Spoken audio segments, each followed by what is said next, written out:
हाँ जी, नमस्कार आप सभी को। आप सभी का स्वागत है अपने इस संस्थान ग्रैंड मास्टर 360 पर। जैसे कि आपको पता है, प्रीलिम्स 2024 को ध्यान में रखते हुए हम आपके लिए टेस्ट सीरीज लाए हैं। उसी श्रृंखला के अंतर्गत ये आपका टेस्ट सीरीज का पार्ट नंबर 46 रहेगा। तो चलिए जी, सबसे पहले आपको एक सूचना दे देते हैं। ग्रैंड मास्टर 360 के द्वारा यूपीएससी बैच लॉन्च किया जा चुका है और क्लासेस आपकी 1 मई से शुरू हो जाएंगी। ज्यादा दिन नहीं बचे हैं, तो आप जल्दी से रजिस्ट्रेशन कर सकते हैं। 100 रुपए रजिस्ट्रेशन फीस है। इसके बदले में आपको 3 दिन डेमो क्लासेस मिलेंगी फ्री, और उसके आधार पे आप ये अनुमान लगा सकते हैं कि आपको ये कोर्स लेना है या नहीं। बहुत अच्छे से क्लासेस आपको करवाई जाएंगी। 100 रुपए रजिस्ट्रेशन फीस है। कोर्स की वैलिडिटी 18 महीने की रहेगी, जिसके दौरान आपको प्रीलिम्स, मेंस और इंटरव्यू तक की तैयारी करवाई जाएगी। यहाँ पर व्हाट्सएप नंबर दिया गया है, मेल आईडी प्रोवाइड करवाई गई है, और तो और यहाँ पर ग्रैंड मास्टर 360 की ऑफिशियल वेबसाइट का लिंक भी दिया गया है, तो आप वेबसाइट पर भी विजिट कर सकते हैं।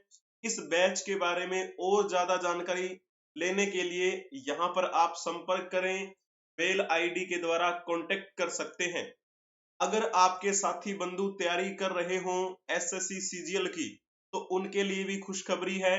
एसएससी सीजीएल बैच लॉन्च किया जा चुका है और इनकी क्लासेस भी 1 मई को ही शुरू होंगी, और इसकी वैलिडिटी 10 महीने की है। इसमें आपको टायर 1 टायर 2 दोनों एग्जाम की तैयारी करवाई जाएगी, और इसके लिए भी सेम फीस है, 100 रुपए रजिस्ट्रेशन फीस, जिसके बदले में आपको 3 दिन डेमो क्लासेस मिलेंगी बिल्कुल। ठीक है, और उसके बाद में आप कोर्स परचेज कर सकते हैं। पूरी की पूरी फीस का जो डाटा है वो यहाँ पर अवेलेबल है। आप सर्च कर लीजिए grandmaster360.com।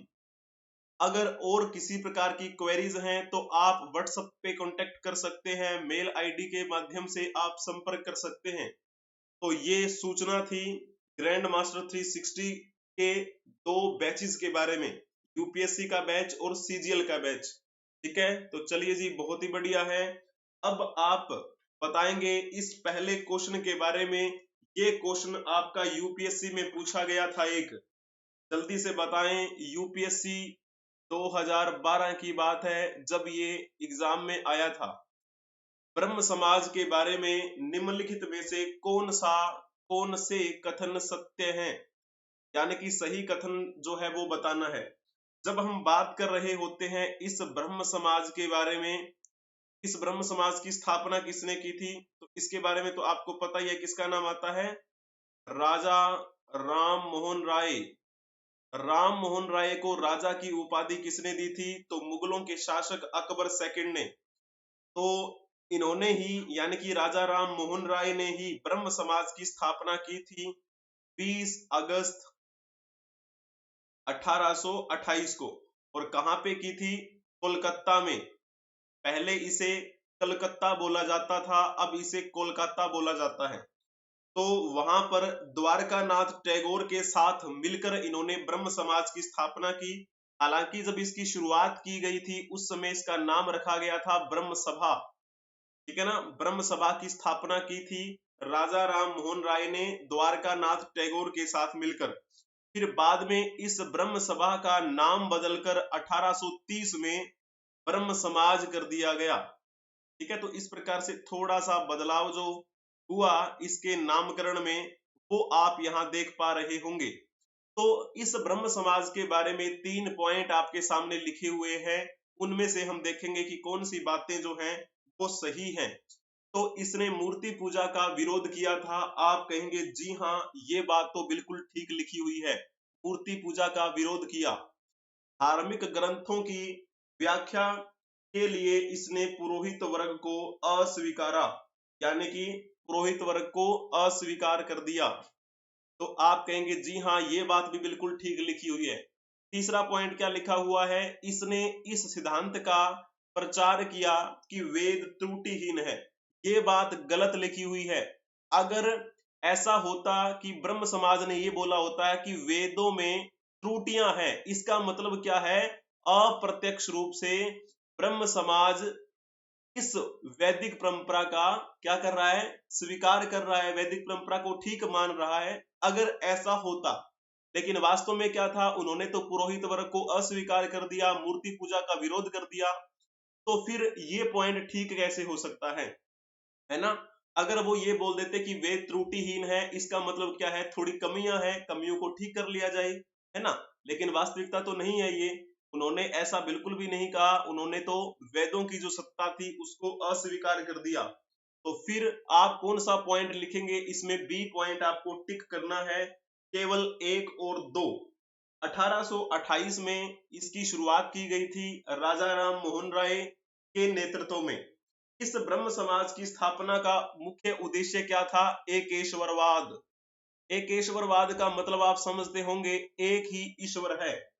तो एकेश्वरवाद की उपासना इनका क्या है, एक विशेषता के रूप में माना जा सकता है। एकेश्वरवाद मूर्ति पूजा का विरोध, मूर्ति पूजा का विरोध किया गया, पुरोहितवाद का विरोध किया गया, और साथ साथ में जैसे हम अवतारों की बात करते हैं तो अवतारवाद का भी इसमें खंडन किया गया। अवतारवाद को भी इसमें क्या है, वैलिड नहीं माना गया। तो इस प्रकार फिर बाद में क्या है, थोड़ा थोड़ा जैसे समय बीतता चला गया, तो इसमें केशव चंद्र सेन नाम के एक व्यक्ति आए, जिन्होंने ब्रह्म समाज की सदस्यता ग्रहण की। और जो आचार्य केशव चंद्र सेन थे ना, वो एक उदारवादी व्यक्ति थे। उन्हीं के उदारवादी विचारों के कारण ब्रह्म समाज ने बहुत लोकप्रियता हासिल की हमारे भारत में। ठीक है, तो इस प्रकार हमें बातें ध्यान में रखनी है। अब जैसे तीसरा पॉइंट क्या लिखा हुआ है, इसने इस सिद्धांत का प्रचार किया कि वेद त्रुटिहीन है। ये बात किसने कही थी, तो ये बात कही थी आर्य समाज ने। आर्य समाज ने कहा था कि वेदों की ओर लौटो। आर्य समाज के संस्थापक कौन थे, स्वामी दयानंद सरस्वती। उन्होंने ही तो कहा था ना कि वेदों की ओर लौटो। हाँ, कुछ कमियां हो सकती है, उन कमियों को सुधारो और वेदों की ओर लौटो। तो वेदों में त्रुटियां बताई किसने थी, आर्य समाज ने। लेकिन ब्रह्म समाज ने ऐसा नहीं कहा था, इसलिए आपको क्या चुनना है, केवल 1 और 2 चुनना है।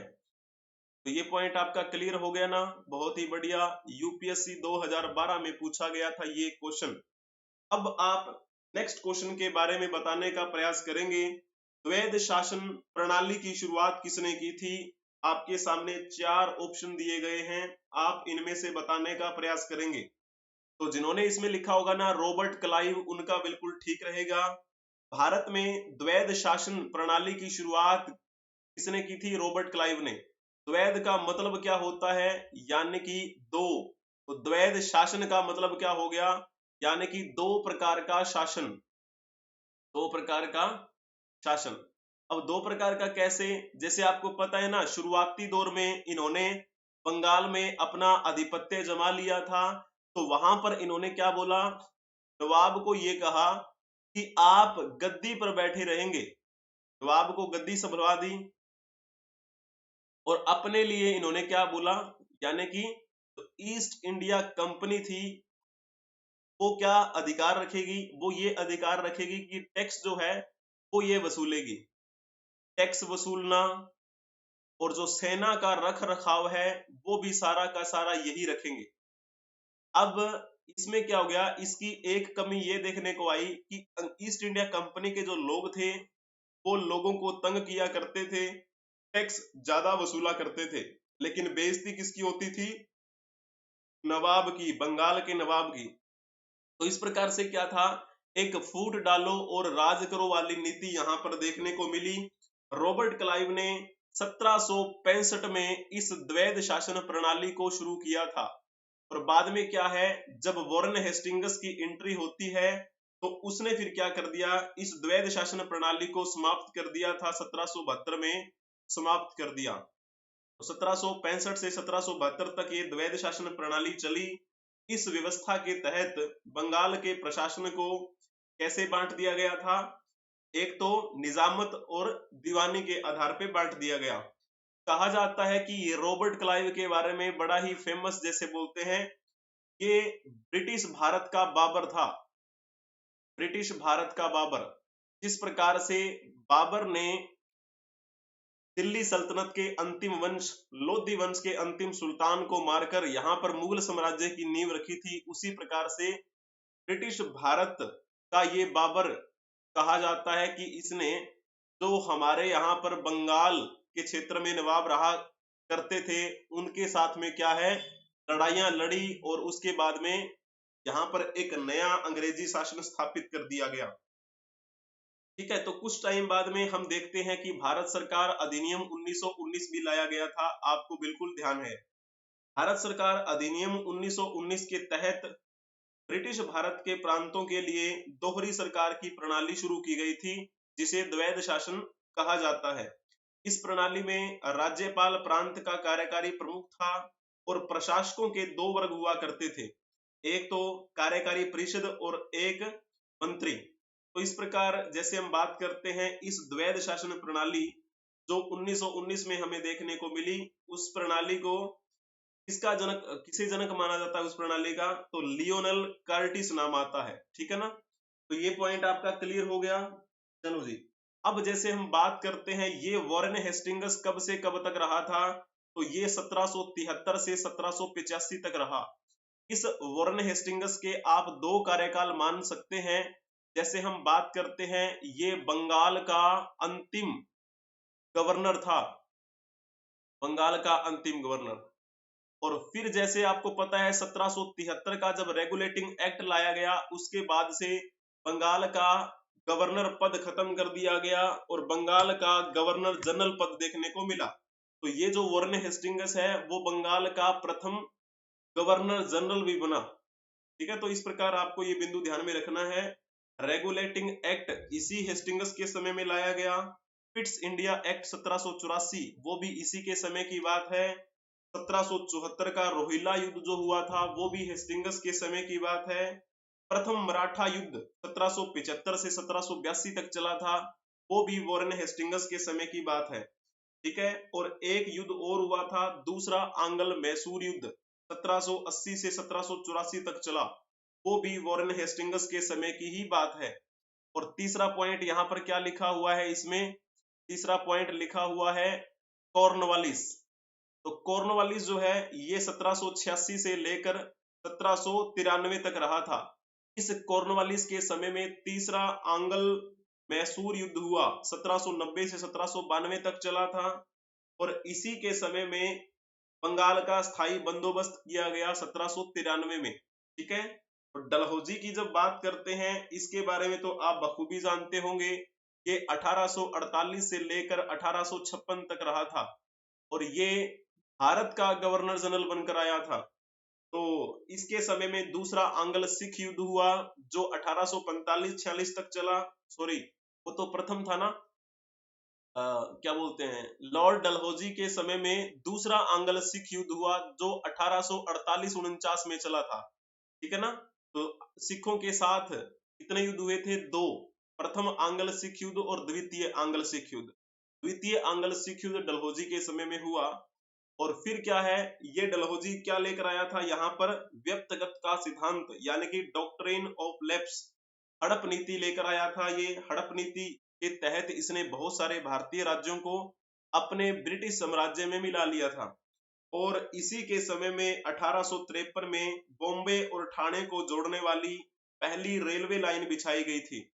इसी डलहौजी को भारत में रेलवे का जनक कहा जाता है। लोक निर्माण विभाग की स्थापना भी डलहौजी के समय में की गई थी। ऐसे आपको पॉइंट ध्यान में रखने हैं। अब आप नेक्स्ट क्वेश्चन के बारे में बताने का प्रयास करेंगे। भारतीय इतिहास के संदर्भ में निम्नलिखित कथनों पर विचार कीजिए। आपके सामने दो पॉइंट लिखे हुए हैं, आप बताएंगे इनमें से कौन सा पॉइंट ठीक है। तो यहाँ पहला पॉइंट पढ़ के देखिए। जेम्स ऑगस्टस हिक्की ने 1780 में प्रथम बांग्ला साप्ताहिक समाचार पत्र की शुरुआत की। आप कहेंगे जी नहीं, ये पॉइंट गलत लिखा हुआ है। ये बात गलत कैसे लिखी हुई है, क्योंकि जेम्स ऑगस्टस हिक्की ने 1780 में प्रकाशन तो किया था कोलकाता से, लेकिन वो जो अखबार था वो प्रथम बांग्ला साप्ताहिक समाचार पत्र नहीं था। तो फिर उसका नाम क्या था, तो उसका नाम था बंगाल गजट। नाम से ही पता चल रहा है ये कौन सी भाषा में था, ये अंग्रेजी भाषा में था। तो कोलकाता में 1780 में बंगाल गजट का प्रकाशन जेम्स ऑगस्टस हिक्की के नेतृत्व में किया गया। तो ये प्रकार आपको ध्यान में रखना है। फिर जैसे हम बात कर रहे होते हैं, यहाँ पे क्या लिखा हुआ है, प्रथम बांग्ला साप्ताहिक समाचार पत्र। ये प्रथम बांग्ला साप्ताहिक समाचार पत्र कौन सा था, तो आप कहेंगे इसका नाम आता है समाचार दर्पण। समाचार दर्पण नाम का अखबार था, यानी कि एक पत्रिका जो सप्ताह में एक बार आया करती थी। इसकी शुरुआत कब की गई थी, तो इसकी शुरुआत की गई थी 23 मई 1818 को सेरामपुर में बैप्टिस्ट मिशन प्रेस से ये प्रकाशित हुआ करता था, और इसे ही भारतीय भाषा का पहला समाचार पत्र माना जाता है। जैसे मैंने अभी आपको बताया, बैप्टिस्ट मिशनरी सोसाइटी ने इसका प्रकाशन किया। ठीक है, तो ये पॉइंट आपको ध्यान में रखना है। तो दोनों अलग अलग बातें हैं। जेम्स ऑगस्टस हिक्की ने बंगाल गजट का प्रकाशन किया, वहीं जब हम बात करते हैं प्रथम बांग्ला साप्ताहिक समाचार पत्र के बारे में, तो उसका नाम समाचार दर्पण था, जो कि 1818 में प्रकाशित हुआ था। तो दोनों में अंतर है ये, यानी कि पहला पॉइंट आपका गलत लिखा हुआ है। दूसरा पॉइंट देखने का प्रयास करेंगे। द ट्रिब्यून अखबार 1881 में दयाल सिंह मजीठिया के नेतृत्व में लाहौर से प्रकाशित हुआ। आप कहेंगे जी हाँ, ये बात ठीक लिखी हुई है। दयाल सिंह मजीठिया के नेतृत्व में 1881 में लाहौर से द ट्रिब्यून अखबार प्रकाशित हुआ था, और ये द ट्रिब्यून अखबार आज भी बड़ा प्रसिद्ध है। आपने इसका नाम बहुत बार सुना होगा, अनगिनत बार इसका नाम सुना होगा। अब आप नेक्स्ट क्वेश्चन के बारे में बताने का प्रयास करेंगे कि निम्नलिखित में से कौन सा एक काकतीय राज्य में अति महत्वपूर्ण समुद्र पतन था। तो जल्दी से आप ये बताएंगे इसमें से कौन सा आपका ठीक रहेगा। ये क्वेश्चन आपका यूपीएससी में पूछा गया था, बात है 2017 की। जल्दी से बताएंगे, काकतीय वंश के राजाओं के समय में जो मुख्यतः अति महत्वपूर्ण समुद्र पतन था, उसका नाम आएगा मोटूपल्ली। इन्होंने लिखा होगा ना मोटूपल्ली, उनका बिल्कुल ठीक रहेगा। काकतीय वंश के राजाओं का शासन अगर हम वर्तमान की दृष्टि से देखें, तो वर्तमान में जो हमारा हैदराबाद है ना, हैदराबाद कहाँ है, हैदराबाद ये तेलंगाना में पड़ता है। तो वर्तमान में जो ये हैदराबाद का एरिया है, इस हैदराबाद के पूर्वी भाग के आसपास में काकतीय वंश के राजाओं का शासनकाल हुआ करता था, यानी कि काकतीय राजवंश के राजा इसी हैदराबाद के पूर्वी भाग में शासन किया करते थे। काकतीय वंश के राजा कल्याणी के चालुक्यों के यहाँ पर सामंत हुआ करते थे पहले। ठीक है, सामंत इनके यहाँ पे कल्याणी के चालुक्य। तो वैसे चालुक्यों की तो हम बात करते हैं तब तीन प्रकार के चालुक्य होते हैं ना, जिनमें से एक वेंगी के चालुक्य होते हैं, एक कल्याणी के चालुक्य होते हैं। ठीक है, तो उनके यहाँ पर ये सामंत हुआ करते थे। इस काकतीय वंश की जब बात करते हैं तो इसमें सबसे प्रसिद्ध शासक हुए थे गणपति देव। गणपति देव, गणपति देव ने जब अपनी राजधानी अमनकोंडा से वारंगल स्थानांतरित कर ली थी, तो इस क्षेत्र की समृद्धि में काफी वृद्धि हुई। यानी कि पहले काकतीय वंश के राजाओं की राजधानी कौन सी हुआ करती थी, अमनकोंडा, और बाद में अमनकोंडा से राजधानी वारंगल किसने स्थानांतरित कर दी थी, तो नाम आता है गणपति देव का। ठीक है, तो फिर इस साम्राज्य का एक बहुत ही प्रसिद्ध बंदरगाह मोटूपल्ली हुआ करता था उस समय जब ये राजा बने हुए थे, मोटूपल्ली। अब ये मोटूपल्ली अगर वर्तमान की दृष्टि से देखा जाए तो इसे हम कहेंगे, एक डिस्ट्रिक्ट पड़ता है वहां पर इसी, तो यहाँ उसका नाम क्या है, प्रकाशम जिला। प्रकाशम डिस्ट्रिक्ट में पड़ता है ये क्षेत्र, जो कभी काकतीय वंश के राजाओं में एक प्रमुख बंदरगाह हुआ करता था। गणपति देव ने इस क्षेत्र में पूर्व के दमनकारी करों को समाप्त कर दिया, जिसके परिणाम स्वरूप मोटूपल्ली व्यापार हेतु महत्वपूर्ण केंद्र बनकर उभरा था। तो एक काकतीय वंश के राजाओं के बारे में एक मूवी भी है, कभी दोबारा से कभी बातचीत हुई इस सिलसिले में तो मैं आपको उस मूवी का नाम भी बताऊंगा। हालांकि आप सर्च कर सकते हैं यूट्यूब पे, बड़ी प्यारी मूवी है, काकतीय वंश के राजाओं के बारे में बहुत कुछ बताती है वो। अब चलिए नेक्स्ट क्वेश्चन के बारे में, निम्नलिखित पर विचार कीजिए। बाबर के भारत में आने के फलस्वरूप 3 पॉइंट लिखे हुए हैं, उनमें से बताना है कि कौन सा कथन आपका ठीक रहेगा। ये आपका यूपीएससी में पूछा गया था, बात है 2015 की। यूपीएससी 2015 में पूछा गया क्वेश्चन है, बाबर के बारे में बताइएगा जरा। आपको पता है बाबर ने लड़ाई लड़ी थी किसके साथ में? दिल्ली सल्तनत के अंतिम वंश लोधी वंश के अंतिम सुल्तान इब्राहिम लोधी के साथ में। और इस युद्ध में बाबर ने क्या किया था? तोपों का इस्तेमाल किया, बारूद का इस्तेमाल किया। बाबर के 2 मुख्य तोपची हुआ करते थे, अली और मुस्तफा। उनकी वजह से बाबर ने इस युद्ध में जीत हासिल कर ली, जिसे हम पानीपत की पहली लड़ाई बोल देते हैं। 1526 में ये पानीपत की पहली लड़ाई हुई। और बाबर ने फिर क्या कर दिया? बाबर ने यहाँ पर मुगल साम्राज्य की नींव रख दी थी। अब हमें ये 3 बिंदु जो दिखाई दे रहे हैं, उनमें से बताना है कि ठीक कौन सा रहेगा। तो पहला पॉइंट क्या है? बाबर के भारत में आने के फलस्वरूप भारतीय उपमहाद्वीप में बारूद का उपयोग शुरू हुआ। तो क्या ये बात ठीक है? आप कहेंगे जी नहीं, बाबर के आने से पहले भी भारतीय उपमहाद्वीप में क्या होता था? बारूद का प्रयोग होता था। और ये बारूद का प्रयोग बाबर से पहले किस समय में हुआ था? तो आपको पता है ना, विजयनगर साम्राज्य की हम बात करते हैं, और एक साम्राज्य और था जिसका नाम था बहमनी साम्राज्य। तो बहमनी साम्राज्य और विजयनगर साम्राज्य के राजाओं की आपस में लड़ाई हुआ ही करती थी, सत्ता संघर्ष चलता रहता था। तो इनका जब संघर्ष हुआ था, उसमें पहली बार इसमें बारूद का व्यापक आप कह सकते हैं प्रचलन तो नहीं हुआ, लेकिन प्रयोग जरूर हुआ था। ठीक है, विजयनगर साम्राज्य के राजाओं ने जब बहमनी साम्राज्य के साथ लड़ाई लड़ी, उस समय बारूद का प्रयोग हुआ, लेकिन छोटे स्तर पर। तो कहेंगे तो सही ना कि बारूद का प्रयोग तो पहले होता था, लेकिन व्यापक रूप से प्रचलन कब शुरू हुआ?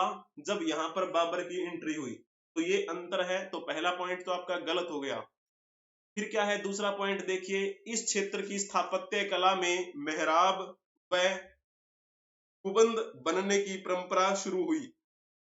आप कहेंगे जी ये बात भी गलत लिखी हुई है, बाबर के पहले भी यहाँ पर स्थापत्य कला में मेहराब बना करते थे और गुंबद बनने की प्रथा भी प्रचलित थी। स्थापत्य कला में मेहराब एवं गुंबद का प्रयोग बाबर से पहले किसने किया था? तो आप कहेंगे दिल्ली सल्तनत के सुल्तानों के समय में इसका प्रयोग होना शुरू हो गया था। ठीक है, ये पॉइंट भी गलत हो गया। उसके बाद में जब हम बात करते हैं थर्ड पॉइंट के बारे में, तो बाबर के भारत में आने के फलस्वरूप इस क्षेत्र में तैमूरीद राजवंश स्थापित हुआ। आप कहेंगे जी हाँ, ये बात तो चलो बिल्कुल ठीक है। थोड़ा सा जब बात करते हैं बाबर के बारे में, बाबर ने लोधी वंश के अंतिम सुल्तान इब्राहिम लोधी को इस युद्ध में हरा दिया था। तो जैसे इसने फिर क्या कर दिया, यहाँ पर एक मुगल राजवंश की स्थापना कर दी। और जो इनकी माता थी वो इसके मतलब संबंध से थी। तो माँ का जैसे संबंध बताया जाता है कि जो चंगेज खान आया था ना, चंगेज खां से संबंध था इनकी माँ का, और माँ का नाम क्या था? कुतलुग निगार। और जब हम बात कर रहे होते हैं इसके पिता की तरफ से इसका संबंध था इसके साथ, तैमूर के साथ। और पिता का नाम क्या था? शेख मिर्जा, उमर शेख मिर्जा। यानी कि आपको पता है प्राचीन समय में किस प्रकार का हमें शासन देखने को मिलता है, पितर सत्तात्मक प्रधान समाज हमें देखने को मिलता है। यानी कि नाम किसका मिलता है? पिता का नाम मिलता है। तो ये आप कह सकते हैं कि बाबर जब भारत में आया तो उसने क्या किया था? तैमूरिद वंश की स्थापना की। यानी कि जो इसके पिता की तरफ से नाम दिया गया तैमूरिद वंश, तो उसकी स्थापना ये की। ठीक है ना। आप ये कह सकते हैं माता की तरफ से ये मंगोल चंगेज खां की पीढ़ी से था और पिता की तरफ से ये तैमूर लंग का आप कह सकते हैं वंशज था।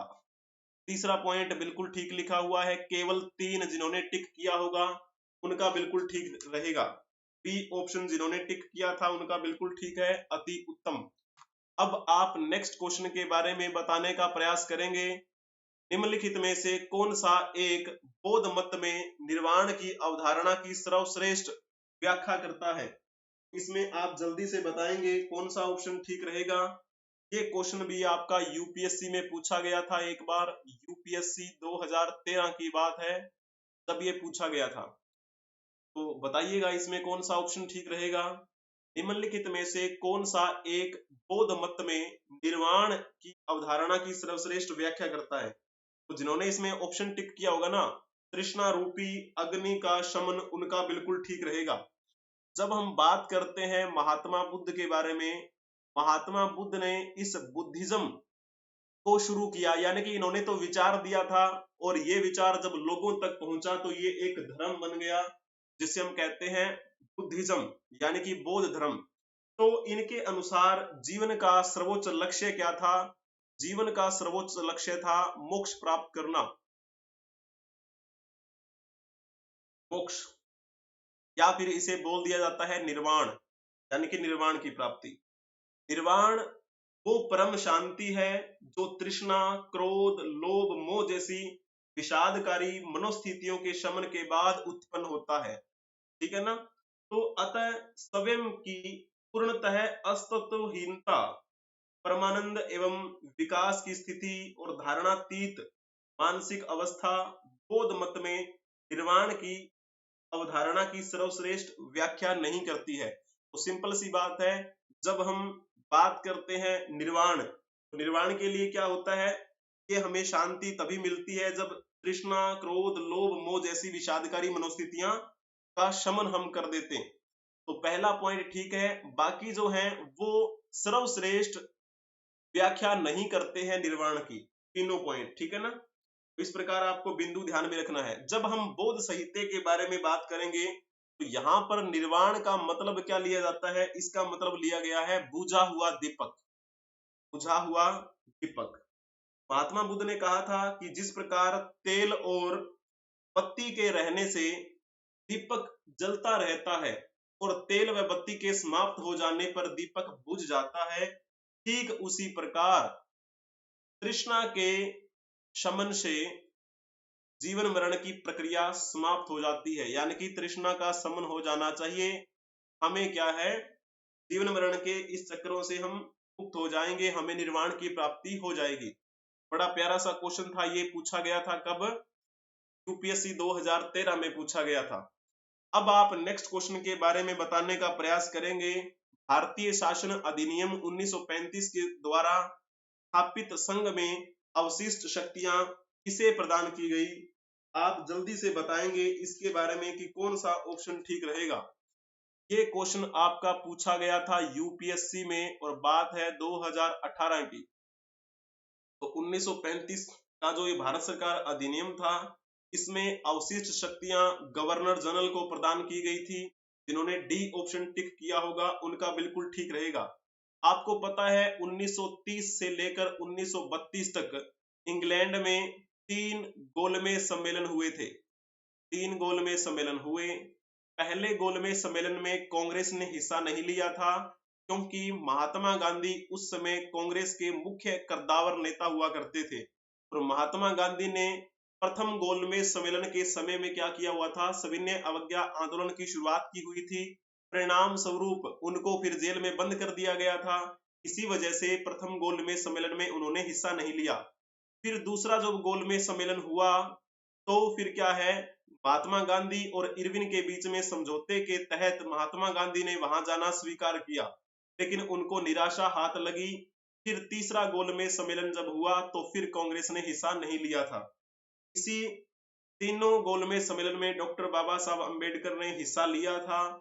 इन्हीं लंदन में हुए 3 गोलमेज सम्मेलनों में संवैधानिक सुधारों से संबंधित संस्तुतियों के फलस्वरूप भारत शासन अधिनियम 1935 का निर्माण किया गया था। इसके तहत भारत में सर्वप्रथम संघीय शासन प्रणाली की नींव रखी गई थी? संघीय शासन प्रणाली की नींव रखी गई सबसे पहले भारतीय शासन अधिनियम 1935 के तहत। ये पॉइंट आपका क्लियर हो गया। केंद्र में द्वैध शासन की स्थापना कर दी गई।